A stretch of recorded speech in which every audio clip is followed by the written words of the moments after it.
નમસ્કાર વિદ્યાર્થી મિત્રો, ધોરણ 7 વિષય સામાજિક વિજ્ઞાન, પાઠ 12 આપત્તિ અને વ્યવસ્થાપન. વિદ્યાર્થી મિત્રો, સામાન્ય રીતે આપણે જોતા હોઈએ છીએ કે અને વ્યવસ્થાપન બંને શબ્દ એકાબીજા સાથે જોડાયેલો છે. આપત્તિ એટલે કે મુશ્કેલીઓ અને વ્યવસ્થાપન એટલે કે ફરી પાછી શરૂઆત. કોઈ પણ આપત્તિ આવે, કોઈ પણ મુશ્કેલી આવે, એ મુશ્કેલી વયે જતી રહે, ત્યાર પછી ફરી પાછું જે પરિસ્થિતિ હતી એમની એમ પરિસ્થિતિ કરવી એટલે એનું નામ વ્યવસ્થાપન. જોઈએ કે ભાઈ આપણા જીવનની અંદર કેવી કેવી આપત્તિઓ આપણે સામનો કરી છે અને ત્યાર પછી તેનું કેવું આપણે છે એ વ્યવસ્થાપન કરીએ છીએ. આપત્તિ શબ્દ કાને પડવાની સાથે આપણને મનમાં ભય અને બીકના ભાવ જાગે છે. આપત્તિને સામાન્ય વ્યવહારમાં લોકો આપદા, હોનારત, પ્રકોપ એવા નામ પણ ઓળખે છે. કે ભાઈ આપત્તિ શબ્દ છે સામાન્ય રીતે આપણને એવું સાંભળવા મળે કે આપત્તિ એટલે આપણા મનની અંદર એક બીકનો જે માહોલ છે એ પેદા થાય, આપણને ભય લાગવા માંડે કે ભાઈ શું થયું છે. તો ઘણા લોકો આ આપત્તિને છે એ પોતાની રીતે પોતાના શબ્દોમાં ઓળખે છે. ઘણા તેને આપદા કહે છે, ઘણા તેને હોનારત કહે છે, તો ઘણા તેને પ્રકોપ એવા નામે ઓળખે છે. આપત્તિની સાથે વિનાશ અને નુકસાનની કલ્પના પણ આપણને આવ્યા વિના રહેતી નથી. કે ભાઈ આપણે આપત્તિ એવો શબ્દ સાંભળીએ એટલે આપણા મનમાં બે વિચાર આવે, એક તો વિનાશ અને નુકસાન, કે ભાઈ કેટલો વિનાશ થયો છે, કેટલું નુકસાન થયું છે. આવો વિચાર છે એ આપત્તિ શબ્દ આપણે સાંભળીએ એટલે આપણા મનમાં આવવા લાગે છે. આપત્તિના જોખમોની આપણે જાણકારી ધરાવીએ છીએ. અછત અને રાહત કામગીરી માટેના આયોજન માટે તેના માટેના કારણો, જવાબદાર સંજોગોની વિગતો ધ્યાનમાં લેવી પડે છે. આ જાણકારી આપણને બચાવવા માટે ખૂબ ઉપયોગી છે. કે ભાઈ આપત્તિ એવો શબ્દ આપણે સાંભળીએ અથવા આપત્તિની જે જોખમો છે એની જાણકારી એ આપણે ધરાવતા હોવા જોઈએ. કે ભાઈ કઈ આપત્તિ સામે કેવી રીતે લડી શકાય, એના માટે શું કરી શકાય. કોઈ પણ આપત્તિ આવે ત્યારે કેવી રીતના આપણે છીએ એ તેનો સામનો કરી શકાય. બચત અથવા કઈ રીતે અછત અથવા કોઈને રાહત સામગ્રી છે એ પહોંચાડી શકાય, એ સમયે કેવા સુરક્ષાના પગલાં ભરી શકાય. આ બધી જ જવાબદારી એ સમયે આપણી હોય છે, તો આપણે અમુક વાતો ધ્યાનમાં રાખવી પડે. આ જાણકારી આપણને બચાવવા માટે ખૂબ ઉપયોગી સાબિત થાય છે. આપત્તિ વ્યવસ્થાપનના તજજ્ઞોએ આપત્તિના બે ભાગમાં વહેંચી છે. તેના પ્રકારો અને તેના વિવિધ સ્વરૂપોની આપણે વિગત અભ્યાસ કરીએ. કે ભાઈ આપત્તિ વ્યવસ્થાપનના તજજ્ઞો આપત્તિને બે ભાગની અંદર વહેંચી છે. તો ચાલો આપણે એ બંને ભાગનો અભ્યાસ કરીએ. અહીંયા એક કોષ્ટક આપેલું છે વિદ્યાર્થી મિત્રો, એમાં આપત્તિઓ આપેલી છે. પ્રથમ આપત્તિ છે કુદરતી આપત્તિ, એટલે કે જે કુદરત દ્વારા આપત્તિ છે એનું સર્જન થાય, કુદરત દ્વારા જે છે એ આપત્તિ સર્જાય. અને બીજી આપત્તિ છે જે માનવ સર્જિત, જે માનવોની અમુક ભૂલ અથવા અમુક ખામીઓના કારણે, અમુક ટેકનિકલ ખામી કે કોઈ પ્રોબ્લેમના કારણે અમુક આપત્તિઓ, અમુક ઘટનાઓ છે એ બનતી હોય છે, જેનો માણસ છે એ ભોગ બનતા હોય છે. એમાં જોઈએ પહેલું છે કુદરતી આપત્તિઓ. તો કુદરતી આપત્તિઓની અંદર પહેલું છે ભૂકંપ. ભૂકંપ છે એ કુદરતી આપત્તિ છે. બીજું છે જ્વાળામુખી, ત્રીજું દુષ્કાળ, ચોથું દાવાનળ, પાંચમું પૂર, છઠ્ઠું સુનામી અને સાતમું વાવાઝોડું. આ 7 આપત્તિઓ છે એ કુદરત પર આધારિત છે. એમાં કોઈ મનુષ્યનું કંઈ ચાલે નહીં. આ બધી અચાનક આવતી આપત્તિઓ છે જેની જાણકારી આપણને અગાઉથી મળતી નથી. પરંતુ આજે વિજ્ઞાન અને ટેકનોલોજી એટલી બધી આગળ વધી ગઈ છે, એટલા બધા યંત્રો નવા એની શોધ થઈ છે કે જેને કારણે ભૂકંપ, પૂર, વાવાઝોડું, આ સુનામી, આ બધી જ મોટાભાગની કુદરતી આપત્તિઓ છે એની માહિતી આ આપત્તિઓ આવવાની હોય એના અમુક સમય પહેલાં પણ આપણને ખબર પડી જાય છે. બીજી આપત્તિઓ છે માનવ સર્જિત આપત્તિઓ, જેમાં આગ, ઔદ્યોગિક અકસ્માત, બોમ્બ વિસ્ફોટ અને હુલ્લડ. આ કોઈ પણ જગ્યાએ આગ લાગવી તો એ માનવ સર્જિત આપત્તિ ગણી શકાય. ઔદ્યોગિક અકસ્માત, કોઈ ઉદ્યોગોની અંદર બ્લાસ્ટ થવો, આગ લાગવી, મશીનોની અંદર વિસ્ફોટ થવો, આ બધી માનવ સર્જિત આપત્તિઓ છે. ત્યાર પછી બોમ્બ વિસ્ફોટ, કોઈ જગ્યાએ બોમ્બ વિસ્ફોટ થવો તો એ પણ માનવ સર્જિત આપત્તિ છે. હુલ્લડ એટલે કે કોઈ જગ્યાએ લોકો ભેગા થઈ ભાંગતોડ કરે, મારતોડ કરે, તો આ બધી જે ઘટનાઓ છે એ માનવ સર્જિત ઘટનાઓ છે. ઉપરોક્ત ઘટનાઓ ભારે વિનાશ અને હાનિ પહોંચાડનારી હોય છે. પૂર, સુનામી, વાવાઝોડું અને દુષ્કાળની પૂર્વે આગાહી શક્ય છે, તેથી તેનો બચાવ કરવા સમય મળે છે અને જાનહાનિ નિવારી શકાય છે. જ્યારે ભૂકંપ, જ્વાળામુખી અને દાવાનળની પૂર્વ આગાહી શક્ય નથી, તેથી તે દ્વારા ભારે વિનાશ થવાની સંભાવના હોય છે. કે ભાઈ આ માનવ સર્જિત અને કુદરતી આપત્તિઓ જ હોય, આ ઘટનાઓથી ભારે વિનાશ થાય છે અને ઘણા લોકોને ઘણી બધી હાનિ, ઘણું બધું નુકસાન પણ થાય છે. જેની અંદર પૂર, સુનામી, વાવાઝોડું અને દુષ્કાળ છે, એની પૂર્વ એટલે કે આ ઘટનાઓ બનતા પહેલાં આપણે એની આગાહી કરી શકીએ છીએ અને તેનાથી બચવા માટેના ઉપાયો પણ આપણે ગોતી શકીએ.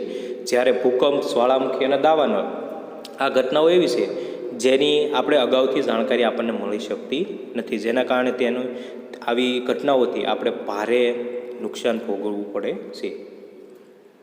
અહીં આપણે કુદરતી આપત્તિઓ પૈકી ભૂકંપ, વાવાઝોડું, સુનામી, પૂર અને દુષ્કાળ અંગે જાણીશું. કે ભાઈ અહીં કુદરતી આપત્તિઓ પૈકી આપણે ભૂકંપ, વાવાઝોડું, સુનામી, પૂર અને દુષ્કાળ અંગે માહિતી લઈશું. આ જે ઘટનાઓ છે એના વિશે આ પાઠમાં આપણે અભ્યાસ કરીશું. એમાં પહેલું છે ભૂકંપ. સામાન્ય રીતે પૃથ્વી સપાટીના કંપવાને ભૂકંપ કહે છે. આ ઘટના માટે પૃથ્વીના પેટાળમાં થતી ભૂગભૌતિક ક્રિયાઓ જવાબદાર છે. જે ક્ષેત્રો નબળું રૂપ ધરાવે છે તે ભૂકંપની સંભાવનાવાળા વિસ્તારો ગણાય છે. કે ભાઈ ભૂકંપ એટલે શું? તો કે સામાન્ય રીતે પૃથ્વી સપાટી છે એની અંદર ધ્રુજારી ઉત્પન્ન થાય, કંપન ઉત્પન્ન થાય, એને આપણે ભૂકંપ કહીએ છીએ. આપણે જે પૃથ્વી પર જે જમીન પર રહીએ છીએ એ જમીન અચાનક ધ્રુજવા માંડે, અંદર ધ્રુજારી ઉત્પન્ન થાય તો એને આપણે ભૂકંપ એવું કહીએ છીએ. આ ઘટના માટે પૃથ્વીના પેટાળની અંદર જે ભૂગભૌતિક જે ક્રિયાઓ, પૃથ્વીના પેટાળની અંદર જે કોઈ ક્રિયાઓ થાય છે એ જવાબદાર છે. એના કારણે પૃથ્વીનું ઉપરનું પડ છે એ ધ્રુજી ઉઠે છે અને પૃથ્વીનું જે ઉપરનું પડ છે એ જે ભાગમાં નબળું હોય, જ્યાં જમીન નબળી હોય, ઓછા પથ્થરવાળી હોય, ત્યાં આગળ ભૂકંપ છે અથવા એ ધ્રુજારી છે એનો વધુ અનુભવ થાય છે. આવા વિસ્તારો અલગ તારવી શકાય, પણ ભૂકંપની ચોક્કસ આગાહી શક્ય નથી. તેથી જ્યારે આ આપત્તિ આવે ત્યારે જાનમાલની ભારે ખુવારી વેઠવી પડે છે. કે ભાઈ જે વિસ્તારોની અંદર ભૂકંપ વધુ અનુભવાય છે એવા વિસ્તારો આપણે અલગ તારવી શકીએ. દાખલા તરીકે કચ્છ, ભુજ. પણ આ જે ભૂકંપ છે એની કોઈ ચોક્કસ આગાહી કરવી શક્ય છે નહીં. કે ભાઈ આટલી તારીખે આટલા સમયે આ ભૂકંપ આવશે, એવી કોઈ એની ચોક્કસ આગાહી આપણે કરી શકતા નથી. એના કારણે આ આપત્તિના કારણે ઘણી બધી આપણે છે ખુવારી વેઠવી પડે છે, ઘણું બધું નુકસાન છે એ સહન કરવું પડે છે. ભૂકંપના સમયે રાખવાની સાવચેતી. હવે વિદ્યાર્થી મિત્રો, ભૂકંપ આવે ત્યારે આપણે કેવી કેવી સાવચેતી રાખવી જોઈએ, આપણે શું શું કરવું જોઈએ, તો શું કરવું અને શું ન કરવું અહીંયા કેટલાક મુદ્દા આપેલા છે. વર્ગખંડમાં પાટલી નીચે બેસી જવું. જ્યારે સ્કૂલમાં હોવી અને ભૂકંપ આવે કે એવી કોઈ ઘટના બને તો વર્ગખંડની અંદર આપણે બેઠા હોઈએ તો બેન્ચીસ નીચે બેસી જવું જોઈએ, જેથી ઉપરથી કંઈ પણ વસ્તુ પડે તો આપણને વાગે નહીં. બીજું છે વીજળીના થાંભલા અને તારથી દૂર રહો. કે ભાઈ બીજો મુદ્દો છે કે ભાઈ કોઈ વીજળીના થાંભલા, કોઈ લાઇટના થાંભલા કે લાઇટના તાર હોય તો એનાથી દૂર રહેવું જોઈએ, કારણ કે ભૂકંપના કારણે કદાચ થાંભલો આપણી ઉપર પડે અથવા તાર પણ છે એ તૂટે અને કદાચ આપણી ઉપર પડે તો નુકસાન થાય. સાચા સમાચારો વિડીયો કે ટીવી દ્વારા જાણો. કે ભાઈ ખોટી અફવાઓ ઉપર વિશ્વાસ ન કરો. ટીવી કે રેડિયો દ્વારા, સરકાર દ્વારા જે કોઈ સાચા સમાચાર આપવામાં આવે છે એ સમાચારો છે એ સમાચારો ઉપર વિશ્વાસ રાખવાની એને જ માન્ય ગણો. અફવાઓ પર ધ્યાન આપવું જોઈએ નહીં. બીજું કે ભૂકંપ થાય ત્યારે ઘરની અંદરથી ઘરે હોય તો ખુલ્લી જગ્યા ઉપર આવી જવું જોઈએ. કોઈ વૃક્ષો છે, કોઈ ઊંચી ઇમારતો છે, કોઈ દિવાલો છે, એની નીચે અથવા એની અડીને ઊભું રહેવું જોઈએ નહીં. શું ન કરવું? રઘવાયા થઈ બૂમાબૂમ ના કરો. કે ભાઈ ભૂકંપની કોઈ પરિસ્થિતિ ઊભી થાય ત્યારે રઘવાયા થઈ ડરી જઈ આકસ્મિક રીતે બૂમાબૂમ કરવી જોઈએ નહીં, રાડો કરવી જોઈએ નહીં, જેથી કરી આવું આપણું પગલું છે એ બીજાને પણ છે એ મુશ્કેલીમાં મૂકી શકે છે. ઊંચા મકાનમાંથી નીચે ઉતરવા લિફ્ટ ન વાપરો. કે ભાઈ ભૂકંપ આવે ત્યારે ઝડપથી નીચે ઉતરવા માટે ઊંચા મકાનોની અંદરથી ઊંચી બિલ્ડિંગો હોય તો એની અંદર લિફ્ટ હોય તો લિફ્ટનો ઉપયોગ કરવો જોઈએ નહીં. બને ત્યાં સુધી દાદરનો ઉપયોગ કરવો જોઈએ. ખાતરી કર્યા વિના ઘરમાં ગેસ કે વીજળીથી ચાલતા ઉપકરણો ચાલુ ના કરો. કે ભાઈ પૂરેપૂરી રીતના સેફટી થઈ જાય અથવા પૂરેપૂરી રીતના ખાતરી થઈ જાય કે ભાઈ ભૂકંપ ગયો છે, આપણા વીજળીના અને ગેસના ઉપકરણો છે જેમ કે ગેસ, ટીવી, બલ્બ, એસી, ફ્રીજ, આ બધા જ ઉપકરણો છે પૂરી ખાતરી થઈ જાય કે ભાઈ બધા સુરક્ષિત છે, સારા છે, વાપરવા યોગ્ય છે, પછી જ એને સ્ટાર્ટ કરવા જોઈએ. આપેલા નકશાની મદદથી ગુજરાતના ભૂકંપનું જોખમ ધરાવતા જિલ્લાઓની યાદી બનાવો. તો અહીંયા એક નકશો આપેલો છે જેની અંદર ઝોન વાઇઝ અલગ અલગ વિસ્તારો છે એ પાડેલા છે અને કલર પ્રમાણે એ ઝોન દર્શાવેલા છે. તો વિદ્યાર્થી મિત્રો તમે છે એ ગુજરાતનો નકશો મેળવી અને આ ઝોન વાઇઝ વિસ્તારો છે એ જોઈ લેજો. જાણવું ગમશે ભૂકંપની તીવ્રતા રિક્ટર સ્કેલ નામના એકમમાં મુપાય છે. જેમ તીવ્રતા વધુ તેમ વિનાશ વધારે હોય છે. કે ભાઈ ભૂકંપની તીવ્રતા એની ધ્રુજારી એ રિક્ટર સ્કેલ નામના એકમમાં મુપાય છે. જેમ કે પાણી લીટરમાં મુપાય, કોઈ વસ્તુ છે લાકડું છે કે આ છે તે છે એ ફૂટમાં ને એમાં મુપાય. તો આ ભૂકંપની જે તીવ્રતા છે એને રિક્ટર સ્કેલમાં મુપાય છે. ગુજરાતની અંદર આવેલા ભૂકંપ અહીંયા તારીખ વાઇઝ આપેલા છે. એમાં પહેલું છે 16 જૂન 1819ની અંદર કચ્છની અંદર ભૂકંપ આવેલો, જેની અંદર 8.2 રિક્ટર સ્કેલની તીવ્રતાનો ભૂકંપ આવેલો છે. બીજો છે 12 જુલાઈ 1915 અંજાર કચ્છની અંદર જ એનું સ્થાન છે, ત્યારે 6.1 રિક્ટર સ્કેલની તીવ્રતાનો ભૂકંપ આવેલો. અને ત્રીજું લાસ્ટમાં 26 જાન્યુઆરી 2001ની અંદર કચ્છની અંદર ભૂકંપ આવેલો, જે 7.6 થી 7.7 રિક્ટર સ્કેલ તીવ્રતાનો છે એ ભૂકંપ આવેલો છે.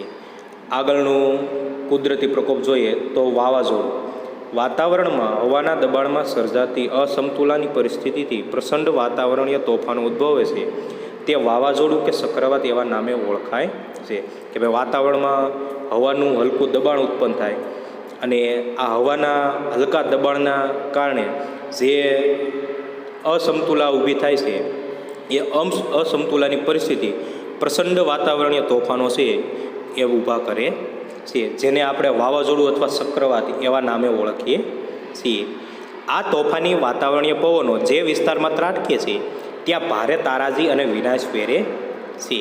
કે ભાઈ આ જે વાતાવરણીય પવનો જે વિસ્તારોની અંદર ત્રાટકે ત્યાં ભારે વિનાશ અને તારાજી સર્જે છે. ઘર, રેલવે લાઈનો, મકાનો, પાક, આ બધામાં ભારે નુકસાન કરે છે. ભારતના પૂર્વ તટ અને મલબાર તટે તથા ગુજરાતમાં કચ્છ અને સૌરાષ્ટ્રના કિનારે તેની ભારે વિનાશક અસરો અનુભવાય છે. હવે ભારતની વાત કરીએ તો ભારતનો જે પૂર્વ તટીય પ્રદેશ છે અને મલબાર તટીય પ્રદેશ છે ત્યાં આ વાવાઝોડાઓ છે એની અસર વધુ પ્રમાણમાં જોવા મળે છે. ત્યાર પછી આપણા ગુજરાતની વાત કરીએ તો કચ્છ અને સૌરાષ્ટ્રના જે કિનારાના વિસ્તારો છે ત્યાં આની અસર વધુ જોવા મળે છે. વિદ્યાર્થી મિત્રો, વાવાઝોડું આવે તે સમયે કઈ કઈ બાબતોની સાવચેતી રાખવી જોઈએ? તો અહીંયા એક કોષ્ટક આપેલું છે કે વાવાઝોડા પહેલાં આપણે શું કરવું જોઈએ, વાવાઝોડા દરમિયાન શું કરવું જોઈએ અને વાવાઝોડું વયા ગયા બાદ, ચક્રવાત વયા ગયા બાદ આપણે કેવા પગલાં લેવા જોઈએ. તો પહેલાં જોઈએ વાવાઝોડા પહેલાં આપણે કેવી કેવી સાવચેતીઓ રાખવી જોઈએ. વાવાઝોડાના સંભવિત વિસ્તારની વિગતો ચોકસાઈથી જાણી લેવી. કે ભાઈ વાવાઝોડા વિશે અગાઉથી આપણને જાણકારી મળતી હોવાથી વાવાઝોડા કયા કયા વિસ્તારોની અંદરથી પસાર થવાનું છે અથવા કયા વિસ્તારો પર ત્રાટકી શકે છે એની આપણને ચોક્કસ માહિતી હોવી જોઈએ. તંત્રની સૂચના મુજબ સ્થળાંતરિત થઈ જાઓ. કે ભાઈ તંત્ર અથવા સરકાર અથવા જે કોઈ વ્યવસ્થાપન અધિકારીઓ હોય એની સૂચના મુજબ આપણે યોગ્ય જગ્યાએ આપણું સ્થળાંતર જે કંઈ વસ્તુઓ જીવન જરૂરિયાતની હોય એ લઈ અને થઈ જવું જોઈએ. દરિયાની નજીક નીચાણવાળા ક્ષેત્રોમાં હોય તો ત્યાંથી દૂર ઉંચાણવાળા વિસ્તારોમાં જતા રહો. કે ભાઈ દરિયાની નજીક રહેતા હોય, નીચાણવાળા વિસ્તારોની અંદર રહેતા હોય કે જ્યાં દરિયાના મોજા છે એ આવી શકે એવું હોય, દરિયાનું પાણી આવી શકે એવું હોય, તો ત્યાંથી ઉંચાણવાળા વિસ્તારો છે ત્યાં સ્થળાંતર થઈ જવું જોઈએ, ત્યાં જતા રહેવું જોઈએ, જેથી કરી વાવાઝોડાની અંદર પાણી છે અથવા દરિયાના વિશાળકાય મોજા છે એ પવનના કારણે વિકરાળ સ્વરૂપ ધારણ કરે અને આપણા સુધી પહોંચી શકે નહીં. ખાવાની વસ્તુઓ, ટોર્ચ, પીવાનું પાણી, કપડાં, રેડિયો, જરૂરી દવાઓ વગેરે તૈયાર કરી લ્યો. કે ભાઈ કુદરતી આપત્તિ છે, આનો કોઈ ચોક્કસ ટાઈમ હોતો નથી, એનું કોઈ ટાઈમ ટેબલ હોતું નથી, તો ખાવાની વસ્તુઓ, રાત્રિ માટે ટોર્ચ, પીવાનું શુદ્ધ પાણી, કપડાં, આપણને આપણા સુધી સમાચાર પહોંચે એના માટે રેડિયો, કોઈ બીમાર વ્યક્તિઓ હોય, કોઈ રોગીઓ હોય અથવા સામાન્ય જે દવાઓ ઉપલબ્ધ હોય એ બધી તૈયાર કરી અને સાથે રહેવી જોઈએ. વીજળી અને ગેસના જોડાણો બંધ કરી દો. કે ભાઈ ઘરની અંદર લાઇટનું જોડાણ હોય, મેન સ્વિચ હોય તો એ બંધ કરી દેવી, ગેસના વાલ કે એવું કંઈ હોય તો એ બંધ કરી દેવું જોઈએ. ચોક્કસ જાણકારી માટે રેડિયો સાંભળો. કે ભાઈ ખોટી અફવાઓ ઉપર ધ્યાન ન આપો. રેડિયો દ્વારા, તંત્ર દ્વારા જે કંઈ ન્યૂઝ લોકો સુધી પહોંચાડવામાં આવે, જે કોઈ સમાચારો પહોંચાડવામાં આવે એની ઉપર ધ્યાન આપવું જોઈએ. ચેતવણી મળતા ત્યારબાદ આગળ જોઈએ વાવાઝોડા દરમિયાન શું કરવું જોઈએ. કે ચેતવણી મળતા બધા બારી બારણા બંધ કરી દો. કે ભાઈ આપણને જેવા ન્યૂઝ મળે કે વાવાઝોડું આપણા પ્રદેશની, આપણા વિસ્તાર તરફ આવી રહ્યું છે, ત્યારે ઘરના જે કંઈ બારી બારણા હોય એ બધા બંધ વ્યવસ્થિત કરી દેવા જોઈએ. જો તમે શાળામાં હો તો વર્ગખંડની બહાર ના નીકળો. કે ભાઈ શાળામાં આપણે હોઈએ અને કોઈ આવી પરિસ્થિતિ વાવાઝોડાની ઊભી થઈ તો શાળાની અંદર, સ્કૂલની અંદર, ક્લાસની અંદર બારી બારણા બંધ કરીને બેસવું જોઈએ. બહાર નીકળવાનો પ્રયત્ન કરવો જોઈએ નહીં.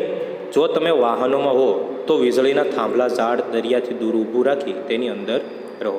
કે ભાઈ તમે કોઈ મુસાફરી કરતા હો, વાહનની અંદર બેઠા હો તો વાહનને એક જગ્યાએ, સુરક્ષિત જગ્યાએ ઊભું રાખી દેવું જોઈએ. વીજળીના થાંભલા, ઝાડ કે કોઈ દરિયાઈ નિશાણવાળા વિસ્તારો હોય તો ત્યાંથી થોડાક દૂર લઈ જાય વાહનને અને ત્યાં ઊભું રાખી અને અંદર બેઠું રહેવું જોઈએ. બચવા માટે ઊભા કરાયેલા આશ્રયસ્થાનના વ્યવસ્થાપકોની સૂચનાઓનું ચુસ્ત પાલન કરો. કે ભાઈ વાવાઝોડાથી બચવા માટે જે કંઈ આશ્રયસ્થાનો ઊભા કરાયા હોય, જે કંઈ જગ્યાઓ ઊભી કરાઈ હોય તો એને જે કાંઈ વ્યવસ્થાપકો હોય, જે કંઈ અધિકારીઓ હોય એ જે કંઈ આપણને સૂચના આપે એનો આપણે કડક અમલ કરવો જોઈએ. પ્રાણીઓને ખીલેથી છોડી મૂકો, તે છૂટા હશે તો પોતાનો બચાવ કરી શકશે. કે ભાઈ આપણે પાલતુ પ્રાણીઓ, ગાય, ભેંસ, બકરી, બળદ, આ બધાને બાંધી રાખીએ છીએ તો આવા પ્રાણીઓને છે એ આપણે છૂટા કરી દેવા જોઈએ, એને બાંધી રાખવા જોઈએ નહીં. જો એ છૂટા હશે તો પોતાના જીવનો બચાવ છે એ કરી શકશે. જાહેરાતના બોર્ડ કે વૃક્ષો નીચે આશ્રય ના લેવો. કે ભાઈ ઘણી જગ્યાએ જાહેરાતોના બોર્ડ મોટા મોટા મારેલા હોય છે, કોઈ મોટા વૃક્ષો હોય છે તો એની નીચે ઊભું રહેવું જોઈએ નહીં, જેથી કરી આપણે આપણો જીવ બચાવી શકીએ. વાવાઝોડા બાદ, કે ભાઈ વાવાઝોડું વયું ગયું, એ ઘટના પૂરી થઈ ગઈ, પછી આપણે કેવા પગલાં લેવા જોઈએ, પછી શું કરવું જોઈએ. હવામાન સાફ થઈ જાય, પવન બંધ હોય તો પણ બહાર ના જશો. અચાનક પવન અને વરસાદ આવી શકે છે. કે ભાઈ એવું માનીને ન ચાલવું કે ભાઈ હવા જે વાવાઝોડું હતું એ જતું રહ્યું, હવામાન સાફ થઈ ગયું, આકાશ સાફ થઈ ગયું તો હવે ઘરની બહાર રખડીએ. કોઈ પણ વાર એવું પણ બને કે વાવાઝોડું જતું રહ્યું હોય ત્યાર પછી ફરી પાછું તેજ હવા અને વરસાદ પણ આવી શકે છે. લટકતા ખુલ્લા વાયરોથી દૂર રહો. કે વાવાઝોડું વહી ગયું હોય પછી અમુક વાયર તૂટી ગયા હોય તો એને અડકવાનો કે એને લેવાનો પ્રયત્ન કરવો જોઈએ નહીં. બની શકે કે એમાં હજી પણ વીજ કરંટ છે એ ચાલુ હોય તો આપણને નુકસાન થઈ શકે છે. કુતૂહલવશ એકત્ર થઈ રાહત અને બચાવ કાર્યમાં અવરોધ ના કરો. કે ભાઈ ટોળામાં એકત્ર થઈ, ઝુંડમાં એકત્ર થઈ અને જે કંઈ રાહત કે બચાવ કાર્ય ચાલતું હોય એને વચ્ચે આવવું જોઈએ નહીં. બને તો મદદ કરવી પણ કોઈને નડવું જોઈએ નહીં. તંત્ર દ્વારા સૂચના મળ્યા બાદ જ પરત ઘેર જવું. કે ભાઈ કોઈ સુરક્ષિત જગ્યાએ આપણે સ્થળાંતર કર્યું હોય તો તંત્ર દ્વારા જ્યારે પણ આપણને સૂચના મળે ત્યારબાદ જ આપણે આપણા પોતાના ઘરે જવું જોઈએ. રાહત અને બચાવની કામગીરીમાં મદદરૂપ બનો. બીજાને બચાવવામાં અથવા બીજાને મદદરૂપ બનવું જોઈએ. મદદ માગવા સિવાયના ફોન ન કરવા. બિનજરૂરી ફોન કરવાથી નેટવર્ક ઠપ થતાં રાહત અને બચાવ કામગીરીમાં વિક્ષેપ પડે છે. કે ભાઈ ફક્ત ટાઈમપાસ માટે અથવા કોઈ કારણ વગરના કોઈ ફોન કરવા નહીં, જેથી કરી બેટરીનો પણ બચાવ થશે અને બિનજરૂરી ફોન અટકવાથી નેટવર્ક પણ ઠપ થતું બચશે, જેથી કરી જે લોકોને હકીકતમાં જે રાહતની જરૂર છે તેના સુધી તે મદદ છે એ પહોંચી શકે. ત્યાર પછીની આગળની પ્રકોપ છે કુદરતી પ્રકોપ સુનામી. સમુદ્ર કે મહાસાગરના તળિયે થતા ભૂકંપ અને જ્વાળામુખી પ્રસ્ફોટનથી કે મોટા પાયા પરના સમુદ્રમાં થતા ભૂસ્ખલનથી પેદા થતા વિનાશક મોજા સુનામી કહેવાય છે. કે ભાઈ સમુદ્ર અથવા મહાસાગરના તળિયે ભૂકંપ થવો અથવા જ્વાળામુખીનું પ્રસ્ફોટન થાય તો મોટા પાયા પર સમુદ્રમાં જે મોજા ઉત્પન્ન થાય છે એને સુનામી કહેવાય છે. અથવા જ્વાળામુખીના પ્રસ્ફોટનથી કે મોટા પાયા પર સમુદ્રમાં ભૂસ્ખલન થાય તો તેના કારણે પણ વિનાશક મોજા છે એ ઉત્પન્ન થાય છે અને જે દરિયાકાંઠાના સમુદ્રકાંઠાના વિસ્તારો હોય છે ત્યાં આગળ ભારે વિનાશ સર્જે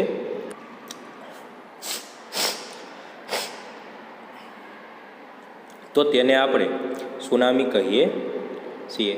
જોકે સુનામીની ઉત્પત્તિ માટે સાગર તળે થતા ભૂકંપો કારણભૂત છે. કે ભાઈ સુનામી કઈ રીતે થાય તો કે સમુદ્ર અથવા મહાસાગર છે એના તળિયે કોઈક વાર ભૂકંપ આવે અને તેના કારણે મોજા છે એ ઉત્પન્ન થાય છે. ઘણીવાર મિત્રો તમે જોયું હોય તો ડોલ કે કોઈ તપેલું કે કોઈ બાલટી કોઈ ભરી હોય પાણીની અને બહારથી તમે એને ઠપકારો અને જે રીતે પાણીના મોજા અંદર વલયો ઉત્પન્ન થાય છે એ જ રીતે જે સાગરના અથવા સમુદ્રના તળિયે છે એ ભૂકંપ કે જ્વાળામુખીનું પ્રસ્ફોટન થવાથી આ સમુદ્રની અંદર વલયો ઉત્પન્ન થાય છે, મોજા ઉત્પન્ન થાય છે, જે સમુદ્ર કાંઠે આવતા વિશાળ સ્વરૂપ ધારણ કરે છે, જેને આપણે સુનામી કહીએ છીએ. ટૂંકમાં ભૂકંપીય સાગર મોજા સુનામી તરીકે ઓળખાય છે. કે ભૂકંપીય સાગર મોજા એટલે કે ભૂકંપ દ્વારા જે મોજા ઉત્પન્ન થાય છે એને સુનામી કહેવામાં આવે છે અથવા આપણે એને સુનામી તરીકે ઓળખીએ છીએ. આ મોજા તેના ઉત્પત્તિ સ્થાનેથી વલય આકારે વિસ્તરી કિનારે આવે ત્યારે ભારે વિનાશકારી બની જાય છે. તેની ઝડપ કિનારે ઓછી થતાં તે વધુ ઊંચાઈ ધારણ કરે છે.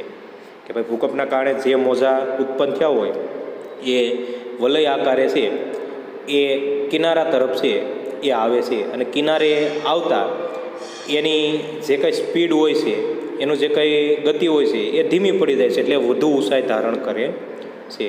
કિનારે પાણીની દિવાલ બની આગળ વધી ભારે વિધ્વંસ મચાવે છે. કિનારા તરફ આવતા આવતા આ મોજા છે એ ખૂબ વિશાળ બની જાય છે અને કિનારે આવી અને આ મોજાઓ છે એ ભારે વિધ્વંસ એટલે કે નુકસાની મચાવે છે. જોકે હવે આધુનિક ઉપગ્રહ આધારિત સાધનોની મદદથી સુનામીનો ચોક્કસ અંદાજ કાઢી શકાતો હોવાથી સૂચિત અસરવાળા ક્ષેત્રોમાંથી લોકોને સમયસર સ્થળાંતરિત કરાવી જાનહાનિ અટકાવી શકાય છે. કે ભાઈ આધુનિક ટેકનોલોજી અથવા સંશોધનોના કારણે આધુનિક ઉપગ્રહોના કારણે સુનામીનો ચોક્કસ અંદાજ કાઢી શકાતો હોવાથી જે કંઈ અસરવાળા વિસ્તારો છે તે ક્ષેત્રોમાંથી લોકોને છે એ સ્થળાંતરિત કરી અને જે કંઈ નુકસાન જે કંઈ જાનહાનિ થાય છે એ અટકાવી શકાય છે. જોકે આવી ટેકનોલોજી કે સાધનો બધા દેશો પાસે નથી એ એક વાસ્તવિકતા છે, પરંતુ મુખ્ય મુશ્કેલી એ છે કે આવા ઉપકરણો, આવા ઉપગ્રહો, આવા સાધનો બધા દેશો પાસે નથી, જેથી ઘણીવાર આવી સુનામી જેવી કુદરતી આપત્તિઓનો ભોગ છે ઘણા બધા દેશો બનતા હોય છે. આટલું જાણવું ગમશે. 26 ડિસેમ્બર 2004ના રોજ આવેલા મહાવિનાશક સુનામીમાં હિન્દ મહાસાગરના તટવર્તીય દેશો પૈકીના થાઈલેન્ડ, ઇન્ડોનેશિયા, ભારત, શ્રીલંકા વગેરે દેશોમાં લગભગ 2 લાખ લોકોએ જાન ગુમાવ્યો હતો. કે ભાઈ 26 ડિસેમ્બર 2004ની અંદર જે કંઈ સુનામી આવી એ સુનામીની અંદર થાઈલેન્ડ, ઇન્ડોનેશિયા, આપણું ભારત અને આપણો પડોશી દેશ શ્રીલંકા આ મળી અને 2 લાખ લોકોએ છે એ પોતાનો જાન ગુમાવ્યો હતો અથવા પોતાનો જીવ ગુમાવ્યો હતો. સુનામી સમયે સાવચેતી રાખવી અથવા સાવચેતી રાખવાના પગલાં જોઈએ કે સુનામી સમયે આપણે કેવી સાવચેતી રાખવી જોઈએ. સુનામી આવે તે પહેલાં શું કરવું જોઈએ? તો સમુદ્ર કિનારાથી દૂર ખસી જવું જોઈએ. કે ભાઈ સુનામી આવે ત્યારે પાણીના જે વિશાળ કાંઈ મોજા હોય એને જોવાના બદલે ત્યાંથી દૂર ખસી જવું જોઈએ. રેડિયો પર આવતી સૂચનાઓ મુજબ વર્તો. કે ભાઈ રેડિયો પર જે કંઈ વ્યવસ્થાપન તંત્ર દ્વારા, સરકાર દ્વારા જે કંઈ સૂચના આપવામાં આવે એ દ્વારા આપણે એનો અમલ કરવો જોઈએ. સમુદ્રના મોજા અસાધારણ ઉછળે, વિચિત્ર અવાજો આવે તો આ પૂર્વ ચેતવણીના સંકેતો છે, તો તરત કિનારાથી દૂર જતા રહો. કે ભાઈ સમુદ્રના મોજા એકાએક વિશાળ સ્વરૂપ ધારણ કરે, મોટા મોજાઓ છે ઉછળવા લાગે, વિચિત્ર પ્રકારના દરિયાઓની અંદરથી અવાજ આવવા લાગે, પાણીના મોજા છે એના અવાજ આવવા લાગે, વિશાળકાય મોજા છે એ પોતાનું વિશાળકાય સ્વરૂપ ધારણ કરે પાણીના મોજા, તો દરિયાના કિનારાથી છે એ તરત દૂર જતું રહેવું જોઈએ. કિંમતી સામાન અને ખોરાક, પીવાનું પાણી, દવાઓ, ટોર્ચ વગેરે જરૂરી ચીજો સાથે રાખવી જોઈએ. કે ભાઈ કોઈ કિંમતી સામાન છે, 2-3 દિવસનો ખોરાક, શુદ્ધ પાણી, દવા, પ્રકાશ માટે ટોર્ચ, આ બધી વસ્તુઓ છે એ પોતાની સાથે રાખવી જોઈએ. સુનામી દરમિયાન શું કરવું જોઈએ? તો કે ઊંચાઈવાળી જગ્યા ના છોડશો. કે ભાઈ જે કાંઈ ઊંચાઈવાળી જગ્યા હોય છે, આ પાણી આપણા સુધી પહોંચી શકે એવું ન હોય, વિશાળ કાંઈ મોજા આપણા સુધી પહોંચી શકે એમ ન હોય, એ જગ્યાઓ પર રહેવું જોઈએ. સુનામી જોવાનો તંત્ર દ્વારા અપાતી સૂચનાઓ સુસ્ત રીતે અનુસરો. કે ભાઈ તંત્ર રીતે જે કંઈ સૂચનાઓ આપવામાં આવે, સરકાર દ્વારા, રેડિયો દ્વારા જે કંઈ સૂચનાઓ આપવામાં આવે એનો સુસ્ત અમલ કરવો જોઈએ. કિનારાના ઊંચા મકાનો પર પણ આશ્રય માટે સલામત નથી, તેથી ત્યાં ન જાઓ. કે ભાઈ દરિયા કિનારાની જે કંઈ મકાનો હોય દરિયા કિનારે, એ પણ આપણા માટે સુરક્ષિત છે નહીં, તો ત્યાં પણ જવું જોઈએ નહીં.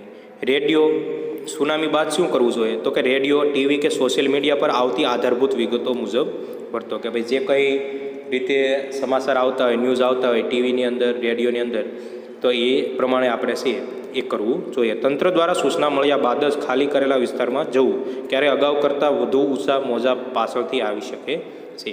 કે ભાઈ ન્યૂઝ, રેડિયો અથવા ટીવી દ્વારા મળે કે ભાઈ સુરક્ષિત છે હવે બધું વિસ્તાર, ત્યારે જ ત્યાં એ વિસ્તારમાં રહેવા માટે જવું જોઈએ. ઘણીવાર એવું બની શકે કે જ્યારે જે મોજાઓ છે એ આવ્યા હોય એના કરતાં પણ વધુ ઊંચાઈના મોજાઓ છે એ થોડોક ટાઈમ પછી પાછા આવી શકે છે. પોતાના મકાનમાં સલામતીની ખાતરી ન થાય તો પ્રવેશ ના કરો. કે ભાઈ ઘણીવાર એવું બને કે વિશાળકાય મોજા અથવા પાણીના કારણે જે બહુ જૂના મકાનો છે એ જર્જરિત થઈ ગયા હોય, પડે એવી હાલતમાં થઈ ગયા હોય, તો મકાનની ખાતરી કર્યા પછી જ મકાનની અંદર રહેવા માટે જવું જોઈએ. પાણી, ગેસ કે વીજળીના જોડાણમાં આવેલા ભંગાણની જાણ તંત્રને કરો. કે ભાઈ કોઈ પાણીની પાઇપલાઇન તૂટી ગઈ હોય, કોઈ ગેસની કે ગેસની પાઇપલાઇન તૂટી ગઈ હોય, કોઈ વીજળીના તાર તૂટી ગયા હોય, તો એ છે એ તંત્રને અથવા વ્યવસ્થાપકોને જાણ કરો, જેથી કરી તે એ લોકો છે એ ઘણું મોટું જે કોઈ ઘટના હોય એ બનતી અટકાવી શકે છે. જાણવું ગમશે. આ પ્રકારની નિશાની સુનામીની આવવાની સંભાવના દર્શાવતા વિસ્તારોની નિશાની છે. કે ભાઈ આ પ્રકારની નિશાની કોઈ પણ જગ્યાએ તમે જાઓ અને જુઓ તો એ નિશાની છે એ સુનામી આવવાની અથવા સુનામી જે વિસ્તારમાં આવતી હોય એ વિસ્તારોની સુનામીગ્રસ્ત વિસ્તાર છે એ સાબિત થાય છે. ત્યાર પછી છે આગળની ઘટના છે પૂર. ઘણી આપણે આ ઘટનાથી ઘણા બધા વિદ્યાર્થી મિત્રો પરિચિત છીએ. સુરતની અંદર પણ આ પૂરની ઘટના છે એનો આપણે ઘણી વખત સામનો કરેલો છે. જોઈએ, એકધારા વરસાદ કે અતિવૃષ્ટિને પરિણામે વિશાળ ભૂ વિસ્તારોનું જળમગ્ન થવું તેને પૂર કહે છે. કે ભાઈ એક ધારો ઘણા દિવસ સુધી વરસાદ પડે અને સમગ્ર વિસ્તાર છે એ પાણી થઈ જાય, બધી જ વ્યવસ્થાઓ ખોરવાઈ જાય, બધું જ જે કંઈ વ્યવસ્થાપન છે એ ઠપ થઈ જાય, તો આવી પરિસ્થિતિને પૂર કહેવામાં આવે છે. સામાન્ય રીતે આપણે આ ઘટનાને નદી સાથે જોડીએ છીએ. પૂર માટે કુદરતી ઢોળાવને અવગણી કરાયેલ બાંધકામ, કુદરતી જળ નિકાલના માર્ગમાં અવરોધ જેવા માનવસર્જિત કારણો પણ જવાબદાર છે. કે ભાઈ સામાન્ય રીતે આપણે આ ઘટનાને નદી સાથે જોડીએ છીએ કે ભાઈ નદીમાં પાણી વધે એટલે અમુક વિસ્તારોમાં પાણી ભરાઈ જાય એટલે આ પૂર આવે છે. પૂર માટે ઘણીવાર એવું હોય કે ભાઈ ઢોળાવવાળા વિસ્તારો હોય, એ ઢોળાવવાળા વિસ્તારોની અંદર વ્યવસ્થાપન વગર આડે ધડ અથવા આડાવાળા મકાનો બાંધાયેલા હોય, બાંધકામ કરેલું હોય, તો પાણી છે એને નીકળવામાં ઘણીવાર તકલીફ ઊભી થતી હોય. પાણી છે વરસાદનું પાણી એ યોગ્ય રીતે એનો નિકાલ ન થતો હોય, તો એ વ્યવસ્થા છે અથવા એના કારણે જો પૂર આવે તો એ માનવસર્જિત કારણ છે એ ગણી શકાય છે. મોટા શહેરોમાં વધુ વરસાદથી ક્યારેક જળ ભરાવાની સ્થિતિ પૂરનું સ્વરૂપ ધારણ કરે છે. કે ભાઈ મોટા શહેરોની અંદર વાત કરીએ તો મોટા શહેરોની અંદર ઘણીવાર એવું બને કે ભાઈ પાણી, વરસાદનું પાણી છે એ યોગ્ય રીતે નિકાલ ન થતો હોય તો પાણી ભરાઈ રહે, જે પૂરનું સ્વરૂપ ધારણ કરે છે. અહીંયા તમે જુઓ છો કે કોઈ શહેરનો ફોટો આપેલો છે અને વરસાદનો ચોમાસા દરમિયાન વરસાદ થયો હોય પછી પાણીનો યોગ્ય નિકાલ ન થાય તો પાણી છે એ ભરાઈ રહે છે, એટલે વધુ પાણી ભેગું થાય તો પૂરની પરિસ્થિતિ છે એ ઊભી થાય છે. આપેલા ગુજરાતના નકશાને આધારે સંભવિત પૂરની શક્યતા ધરાવતા વિસ્તારોની વિગત શિક્ષકની મદદથી જાણો. કે ભાઈ અહીંયા આખો ગુજરાતનો નકશો આપેલો છે, જેની અંદર આપણે જોઈએ તો સુરતની ને એની વાત કરીએ આપણી, તો આપણા શહેરની વાત કરીએ તો આપણા શહેરની અંદર આપણે ઘણી બધી વાર જે નીચાણવાળા વિસ્તારો છે, વરસાદનું પ્રમાણ વધુ હોય ત્યારે આપણે પૂરની પરિસ્થિતિ છે એ અનુભવેલી છે. આ બધી નદીઓ છે, તો નદીઓની આસપાસના વિસ્તારોની અંદર પણ ચોમાસા દરમિયાન પાણી વધે તો ત્યારે પૂરની પરિસ્થિતિ છે આપણને જોવા મળે છે. પૂર સમયે રાખવાની સાવચેતી. પૂર સમયે કેવી સાવચેતી રાખવી જોઈએ? તો કે પૂર પહેલાં આપણે શું કરવું જોઈએ? તો કે સ્થાનિક કક્ષાએ પૂરના વિસ્તારોથી વાકેફ રહો. કે ભાઈ સ્થાનિક કક્ષાએથી જે તે તંત્ર દ્વારા આપણને માહિતી મળે કે ભાઈ કયા વિસ્તારની અંદર વધુ પૂરની શક્યતા રહેલી છે, તો વિસ્તારોની જાણકારી આપણે મેળવવી જોઈએ. ઊંચા વિસ્તારોની માહિતી રાખો અને પૂર દરમિયાન ત્યાં સ્થળાંતર કરો. કે ભાઈ ઊંચા વિસ્તારો કયા છે એની માહિતી આપણને હોવી જોઈએ આપણે જ્યાં રહેતા હોઈએ ત્યાં. કે ભાઈ આપણે ઉસાણવાળા વિસ્તારોમાં છીએ કે નીચાણવાળા વિસ્તારોમાં. જો નીચાણવાળા વિસ્તારોમાં હોય તો ઉસાણવાળા વિસ્તારોની આપણને માહિતી હોવી જોઈએ અને ત્યાં આપણે સ્થળાંતર કરવું જોઈએ. પૂરની તંત્ર દ્વારા અપાતી ચેતવણી મુજબ વર્તો. કે ભાઈ પૂરની પરિસ્થિતિ ઊભી થાય ત્યારે તંત્ર દ્વારા જે કંઈ માહિતી, અધિકારીઓ દ્વારા જે કંઈ માહિતી આપવામાં આવે એને અનુસરવી જોઈએ. પૂર દરમિયાન શું કરવું જોઈએ? તો કે ઘરના ગેસ અને વીજળીના જોડાણ બંધ કરી દેવા જોઈએ. કે ભાઈ ઘરની અંદર ગેસ કે વીજળીનું કોઈ પણ કનેક્શન હોય તો એને બંધ કરી દેવું જોઈએ. તમારું વાહન પૂરમાં ફસાય ત્યારે તરત તેની બહાર નીકળી જવું અને 7-8 વ્યક્તિનું જૂથ બનાવી એકબીજાના હાથ પકડી પ્રવાહ બહાર નીકળવાના પ્રયત્નો કરો. કે ભાઈ આપણે કોઈ વાહનની અંદર મુસાફરી કરતા હોય અને પૂરની પરિસ્થિતિમાં ફસાઈ જઈએ ત્યારે તો કે વાહનની અંદરથી બહાર નીકળી જવું જોઈએ. અને કોઈ 7-8 વ્યક્તિઓ હોય તો એકબીજાનો હાથ પકડી એક જૂથ બનાવી અને પૂરનો જે પ્રવાહ છે એની બહાર નીકળવાનો પ્રયત્ન કરવો જોઈએ. પ્રાણીઓને ખીલેથી છોડી મૂકો, તે છૂટા હશે તો પોતાનો જીવ બચાવી શકશે. કે ભાઈ મૂંગા પ્રાણીઓ છે, પાલતુ પ્રાણીઓને આપણે બાંધેલા હોય તો એને ખીલેથી છોડી મૂકવા જોઈએ, જેથી કરી એ પાણીની અંદરથી નીકળી અને પોતાનો જીવ બચાવી શકે. પૂર બાદ શું કરવું જોઈએ? કે પૂરના પાણીથી બનેલા ખોરાક ના ખાઈ શકે. ભાઈ પૂરના પાણીથી જે કંઈ ખોરાક બનેલો હોય એ ખાવો જોઈએ નહીં, જેથી કરી આપણે બીમાર પડીએ નહીં. પાણીને જંતુરહિત બનાવી ઉપયોગમાં લો. રસ્તા ખુલ્લા થયાની જાણકારી વગર બહાર ના નીકળો. કે ભાઈ જે કંઈ પાણી છે એ જંતુરહિત બનાવી અને પછી જ એનો ઉપયોગ કરવો જોઈએ. ગરમ કરી અને પછી જ એનો ઉપયોગ કરવો જોઈએ. અથવા પાણીની અંદર કોઈપણ પ્રકારની પાણી શુદ્ધ થાય એવી દવાઓ નાખી અને પછી જ એનો ઉપયોગ કરવો જોઈએ. અને બધા જ રસ્તાઓ ખુલ્લા થઈ ગયા છે એવી માહિતી મળે, ખાતરી થાય પછી જ ઘરની બહાર નીકળવું જોઈએ. સાપ વીસીના ઉપદ્રવ સામે સજાગ રહો. કે ભાઈ પૂરની પરિસ્થિતિ હોય ત્યારે પાણીની અંદર તણાય અને ઘણીવાર સાપ, વીસી જેવા જે કંઈ ઝેરી પ્રાણીઓ છે એ પણ આવે છે, તો એની પણ વિશે છે એનાથી સજાગ રહેવું જોઈએ. પ્રવૃત્તિ છે, તમારા ગામ કે શહેરમાં પાણી ભરાતું હોય તેવા વિસ્તારોની યાદી બનાવો. આપણે સુરત સિટીની વાત કરીએ તો સુરત સિટીની અંદર ઘણા બધા વિસ્તારો એવા છે કે જ્યાં પાણી ભરાય, તો આ વિસ્તારોની આપણે યાદી બનાવવી જોઈએ. તમારા ગામ કે શહેરમાં પડતા વરસાદના પાણીનો નિકાલ કેવી રીતે થાય તેની વિગતો વડીલો પાસેથી જાણો. ગામની અંદર વાત કરીએ તો ગામની અંદર તો મોસ્ટ ઓફલી પાણી છે એ સરળતાથી બહાર નીકળી જતું હોય, પણ શહેરોની અંદર છે એ ગટરો દ્વારા પાણી નીકળતું હોય તો ઘણીવાર એવું બને કે ગટરો છે એ જામ થઈ જતી હોય છે, તો કોઈ નીચાણવાળા વિસ્તારો છે એમાં પૂરની પરિસ્થિતિ અથવા પાણી ન નીકળવાનો પ્રશ્ન પણ ઊભો થાય. પૂર સમસ્યા હલ કરવા કયા કયા પગલાં ભરવા પડે તેના ઉપાયો વિશે ચર્ચા સત્ર ગોઠવો. કે ભાઈ પૂરની સમસ્યાને દૂર કરવા ત્યારે જે કંઈ પ્રશ્નો ઉદ્ભવે તેને દૂર કરવા કેવા કેવા પગલાં લેવા જોઈએ તેની માહિતી આપણે મેળવવા માટે ચર્ચા સત્ર ગોઠવવું જોઈએ. આગળનો કુદરતી પ્રકોપ છે દુષ્કાળ. દુષ્કાળ એ વિનાશકારી અને લાંબા સમય સુધી પોતાની માઠી અસરો છોડે એવી કુદરતી આપત્તિ છે. દુષ્કાળ એટલે કે ઘણા સમય સુધી વરસાદ ન થવો, ઘણા સમય સુધી પાણી છે એ ન મળવું અથવા વરસાદ છે એ ઓછો થવો, જેના કારણે લોકો છે એ ખોરાક ઉગવી શકતા નથી અને પાણીની તંગી થઈ જાય, તો આવા પરિસ્થિતિને દુષ્કાળ કહેવામાં આવે છે. અને આ દુષ્કાળ છે એ પોતાની ખરાબ અસર લાંબો સમય સુધી છે એ છોડી જતું હોય છે. આ આપત્તિ સમગ્ર જીવસૃષ્ટિના અસ્તિત્વ માટે અત્યંત આવશ્યક એવા પાણી અને ખોરાક સાથે જોડાયેલી છે. કે ભાઈ દુષ્કાળની આપત્તિ છે એ આપણા જીવનને અથવા તમામ જીવસૃષ્ટિને ટકાવી રાખવા માટેના આવશ્યક બે વસ્તુઓ છે, પાણી અને ખોરાક, એની સાથે જોડાયેલી છે. મોસમી આબોહવામાં દુષ્કાળ સમયાંતરે પડવા એવી લાક્ષણિકતા છે. જે વર્ષે વરસાદ ઓછો કે સાવ ના વરસે ત્યારે આ સમસ્યા ઉદ્ભવે છે. કે ભાઈ જે વર્ષે ઓછો વરસાદ પડ્યો હોય અથવા સાવ વરસાદ જ ન પડ્યો હોય ત્યારે દુષ્કાળની પરિસ્થિતિ છે એ ઊભી થાય છે. અછતની પરિસ્થિતિમાં ખેતી અને જીવસૃષ્ટિને પાણીના અભાવે ભારે હાનિ થાય છે અને મનુષ્યો માટે અનાજની સમસ્યા તથા પાલતુ પ્રાણીઓ માટે સારાની સમસ્યા સર્જાય છે. કે ભાઈ જે વર્ષે વરસાદ ન થયો હોય ત્યારે ખેતીની અંદર પાણી ન હોય તો ત્યારે મનુષ્યો છે એ અનાજ ઉગવી શકતા નથી, તો ખોરાકની પણ સમસ્યા ઊભી થાય છે.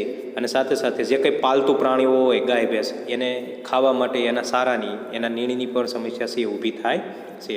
અગાઉ દુષ્કાળમાં ભૂખમરાથી ભારે જાનહાની થતી હતી, પણ આધુનિક સમયમાં યોગ્ય વ્યવસ્થાપનથી જાનહાની અટકાવી શકાય છે. કે ભાઈ અગાઉના વર્ષોમાં વાત કરીએ તો કે વરસાદ ન થાય અથવા ઓછો થાય, દુષ્કાળ પડે તો ત્યારે બહુ જ લોકો છે એને ખરાબ પરિસ્થિતિનો સામનો કરવો પડતો હતો. ભૂખમરાથી ઘણા લોકો મૃત્યુ પણ પામતા હતા. પરંતુ આજે યોગ્ય પગલાં લઈ અને વ્યવસ્થાપન કરી આ જાનહાની અટકાવી શકાય છે. સરકારે ઘણા બધા એવા મોટા ગોડાઉન બનાવેલા જેની અંદર લાખો ટન અનાજ છે એ સંગ્રહી શકાય છે અને 2-3 વર્ષ સુધી લોકોને છે અનાજ મળી શકે એટલું અનાજ છે એનો સંગ્રહ કરી અને લોકો સુધી પહોંચાડી શકાય. તો કોઈ સમયે પણ દુષ્કાળની પરિસ્થિતિ ઊભી થઈ હોય તો આ વ્યવસ્થાપન છે એ કામ લાગે છે. દુષ્કાળ સમયે લેવાના પગલાં. કેવા પગલાં લેવા જોઈએ? કે દુષ્કાળ પહેલાં શું કરવું જોઈએ? કે પાણીના ઉપલબ્ધ જથ્થા મુજબ આયોજન કરવું, ટપક સિંચાઈનો પ્રસાર કરવો. કે ભાઈ દુષ્કાળ જેવી પરિસ્થિતિ ઊભી થાય ત્યારે તો કે પાણી જે કંઈ આપણી પાસે ઉપલબ્ધ જથ્થો હોય પાણીનો એનો યોગ્ય આયોજન મુજબ ઉપયોગ કરવો જોઈએ, એને વેડફવું જોઈએ નહીં. અને ખેતીની અંદર પાક લેવા માટે ટપક સિંચાઈ જેવી પદ્ધતિઓનો ઉપયોગ કરવો જોઈએ. અનાજમાં માપબંધી દાખલ કરવી જોઈએ. કે ભાઈ અનાજની અંદર માપબંધી દાખલ કરવી જોઈએ. માપબંધી એટલે કે અમુક વ્યક્તિઓ માટે અમુક પ્રમાણમાં જ અનાજ છે એ આપવું જોઈએ. અનાજનો બગાડ અટકાવવા ભોજન સમારંભ પર પ્રતિબંધ લગાડવા જોઈએ. કે ભાઈ અનાજનો આજે જો મોટા પાયા ઉપર બગાડ થઈ રહ્યો છે. અમુક લોકો જે છે એ વધુ પડતું ભોજન છે એ રાંધી અને ગટરોની અંદર નાખે, જ્યારે એક બાજુ ઘણા લોકો એવા છે કે જેને 2 ટકનું ભોજન પણ મળતું નથી. તો આવા જે ભોજન સમારંભો હોય છે એની ઉપર પ્રતિબંધ લાદવો જોઈએ.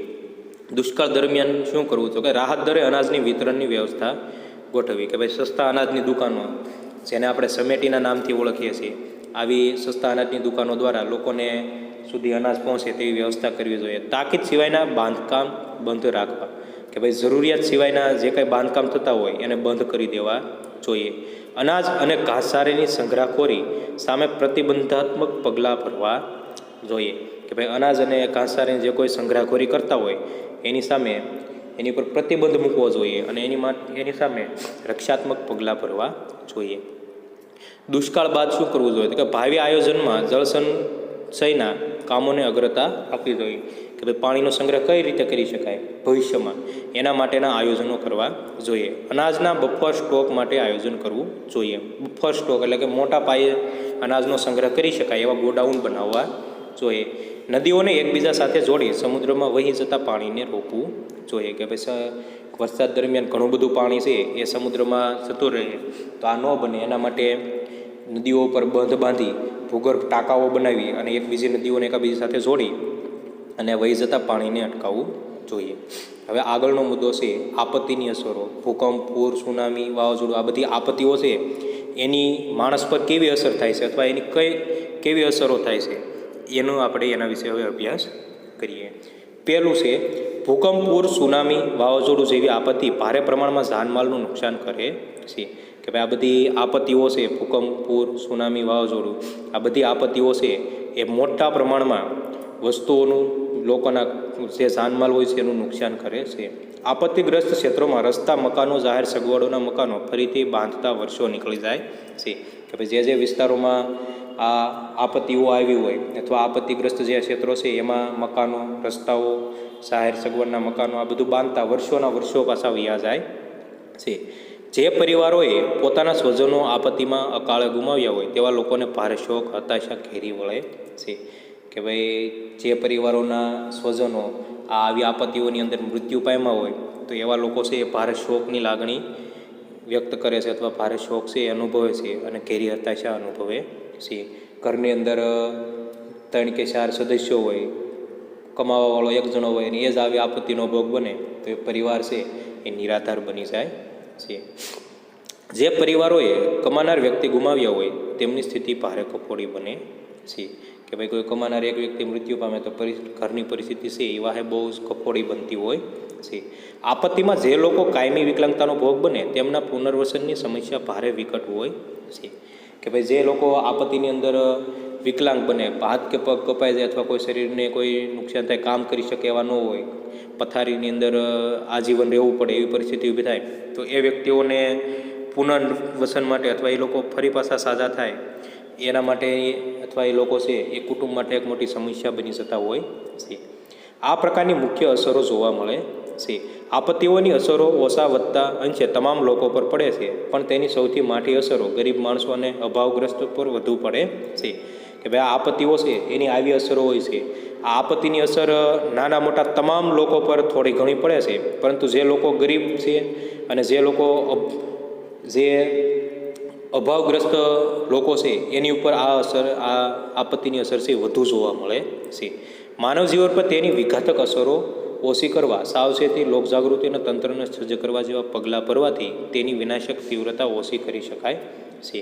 કે ભાઈ આ માનવ જીવન ઉપર આની ખરાબ અસર ઊભી ન થાય એના માટે લોકોને સાવચેત કરવા જોઈએ, લોકોમાં જાગૃતિ આવે એવા પ્રયત્નો કરવા જોઈએ અને તંત્રએ પણ, સરકારે પણ વ્યવસ્થાપન કરી અને સરસ પગલાં લઈ અને જે કંઈ વિનાશ સર્જાય છે એ વિનાશને ઓછો કરવા પ્રયત્નો કરવા જોઈએ. આપત્તિ કે અકસ્માતોની કેટલીક ઘટનાઓ માનવ સર્જિત હોય છે. જો આપણે સાવચેતી કે આગમચેતી દાખવીએ તો આવી ઘટનાઓ નિવારી શકાય છે. કે ભાઈ ઘણીવાર આપત્તિ છે એ મનુષ્યોની ભૂલોના જ કારણે સર્જાતી હોય છે, તો આવી ઘટનાઓમાં સાવચેતીના પગલાં લઈએ તો આવી ઘટનાઓથી બચી શકાય છે. ઘણીવાર આપત્તિ સમયે લોકો રાહત કે બચાવ કાર્યમાં મદદરૂપ થવાના બદલે તે કામગીરીમાં અવરોધ કે વિલંબ થાય તે રીતે વાહનો ઊભા રાખીને મોબાઈલ ફોનથી વિડીયો ઉતારવા માંડે છે, જેના લીધે અસરગ્રસ્તોના જીવનું જોખમ પણ સર્જાય છે. આવા સમયે આપણે રાહત અથવા બચાવ કામગીરીમાં તંત્રને મદદરૂપ થવું જોઈએ. કે ઘણીવાર એવું બને કે કોઈ પણ ઘટના બની હોય તો ઘણા લોકો પોતાના વાહનો રસ્તામાં ઊભા રાખી અને મોબાઈલની અંદરથી વિડીયો ઉતારવા લાગે છે. તેના બદલે આવા કોઈ ઘટનાઓ બની હોય અથવા આવા કોઈ પ્રકોપો થયા હોય ત્યારે ત્યાં જે કંઈ નુકસાન થયું હોય, જે લોકોને કંઈ પણ એ ઘટનાઓનો ભોગ બનેલા હોય તેને મદદ કરવી જોઈએ. આટલું જાણવું ગમશે. તીડ પ્રકોપ જૈવિક આપત્તિ. તીડ એ કીટ વર્ગમાં આવે છે. તેની 11,000થી વધુ પ્રજાતિઓ જોવા મળે છે. તીડ એટલે કે વિદ્યાર્થી મિત્રો તમે બધા એને ઓળખતા હશો તીડડાના નામથી. તો આ તીડ છે એ કીટક વર્ગમાં આવે છે અને તેની 11,000થી વધુ પ્રજાતિઓ જોવા મળે છે. વળી તે ઝુંડમાં રહેવાનું પસંદ કરે છે. કે ભાઈ તીડ છે એ મોટા ભાગે 10,000, 5,000, 2,000 આવા મોટા ઝુંડની અંદર તેઓ રહે છે. 2019-20માં ગુજરાતના રણ વિસ્તાર અને રણકાંઠે આવેલી કચ્છ, બનાસકાંઠા, પાટણ, ગુજરાતના કેટલાક વિસ્તારોમાં તેનો ઉપદ્રવ જોવા મળ્યો હતો. 2019-20ની વાત કરીએ તો ઘણીવાર તમે ન્યૂઝપેપરની અંદર વાંચ્યું હોય કે ગુજરાતનો જે રણ વિસ્તાર છે, કંઈ બનાસકાંઠા, પાટણ, કચ્છ વિસ્તાર છે એની અંદર આ તીડોનો છે એ ઉપદ્રવ જોવા મળતો હતો. સમાચારોની અંદર વાંચ્યું હોય કે ભાઈ તીડના ટોળા છે એ કોઈ પાકોની અંદર કે ખેતીની અંદર બધા એક સાથે આવે, ઉતરે એટલે પાક છે એને સાવ ખાઈ જતા હતા. ગુજરાતમાં જોવા મળેલ તીડ રણતીડ અને ખાવધરા તીડ નામે ઓળખાય છે. કે ભાઈ આ પ્રજાતિ છે એ ગુજરાતમાં જોવા મળતા તીડ છે એ રણતીડ, ખાવધરા તીડના નામે પણ ઓળખાય છે. આ પ્રજાતિના તીડ કરોડોની સંખ્યામાં ઝુંડ રૂપે ત્રાટકે છે. તેના જીવનકાળ દરમિયાન પોતાના વજનથી 1000 ગણું ખાઈ જાય છે. કે ભાઈ આ પ્રજાતિઓ છે, આ તીડડાઓ છે એ કરોડોની સંખ્યામાં છે એ ઝુંડ બનાવી અને કોઈ વિસ્તાર ઉપર છે એ ત્રાટકે છે અને પોતાનો જીવનકાળ દરમિયાન પોતાના વજનથી પણ 1000 ગણું છે એ ખાઈ જતા હોય છે. પોતાના સ્થળાંતર માર્ગમાં એ જ્યાં ઉતરે ત્યાં ખેતી પાક, લીલી વનસ્પતિ, વૃક્ષોના પાંદડાને આહાર બનાવીને એ વિસ્તારના ખેત પાકોને સફાસટ કરી મૂકે છે. કે પોતે ભાઈ આખું ઝુંડ જ્યાં ઉડે જતું હોય એ જ્યાં ઉતરે ત્યાં કોઈ વૃક્ષો હોય, ખેતીલાયક લીલા પાકો હોય તો એના માર્ગની અંદર જે કોઈ આવે એને ખાય અને એ બધું સફાસડ બોલાવી દે છે.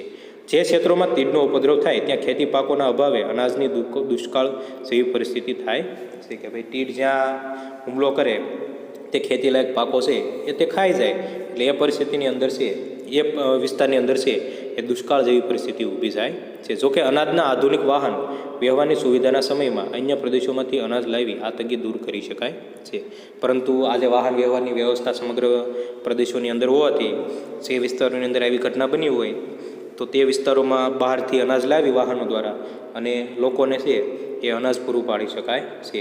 તીડનો નાશ કરવા ખેતીવાડી વિભાગની સૂચના મુજબ ખાસ દવાઓનો છંટકાવ કરવાથી તેનો નાશ કરી શકાય છે કે ભાઈ ખેતીવાડી વિભાગની સૂચના અનુસાર કોઈ દવાઓનો પાક ઉપર છંટકાવ કરવાથી આ તીડનો નાશ કરી શકાય છે.